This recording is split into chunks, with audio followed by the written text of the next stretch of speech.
This week, we brought you the story of a woman who turned a medical tragedy into action. She launched a mission against medical errors, and her story is helping UB medical students become better doctors. News 4 medical expert Dr. Peter Ostro has part 2 of our story tonight. Doctor? You know, medical errors are common, but most would be avoidable if all of us, healthcare workers at all levels, patients, and family members, worked more closely together. That means making some changes in the system and paying attention to each other. When Alice Taylor died after a series of avoidable medical errors, her daughter reacted the way any of us would. Certainly my initial feeling was anger. I would not be honest if I didn't admit that. But I thought that's not going to get anywhere. Now she's working with UB Medical School to bring changes to a flawed system. And the changes are needed at all levels. From the CEO's office to the cleaning crew, from the doctors to the nurses to the pharmacists.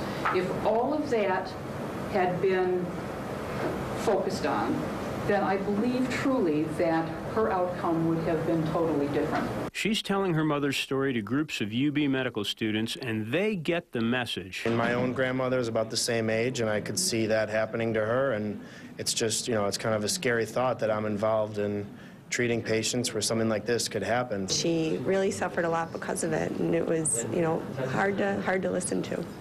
How can we fix this? One way is by thinking ahead, predicting where problems might arise. What is it about his care that's complicated that might go wrong? Dr. Ranjit Singh leads these classes, and he shows the students how care can be systematically improved. And there's one main point he emphasizes. We think of the healthcare team as being the doctor, the nurse, the pharmacist, and maybe a few other people in the hospital or in the clinic. We need to expand that team concept to include the patient and the family.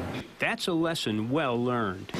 They've come up to me after and said, I'll never forget her.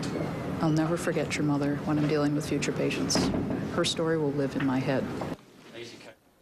If the hospital staff members had coordinated their efforts better and listened to Mary's questions, her mother might be alive and well today. Her story is being told to all UB medical students as part of the patient safety program, and we expect that will prevent many future errors. For News 4, I'm Dr. Peter Ostro of the UB Medical School.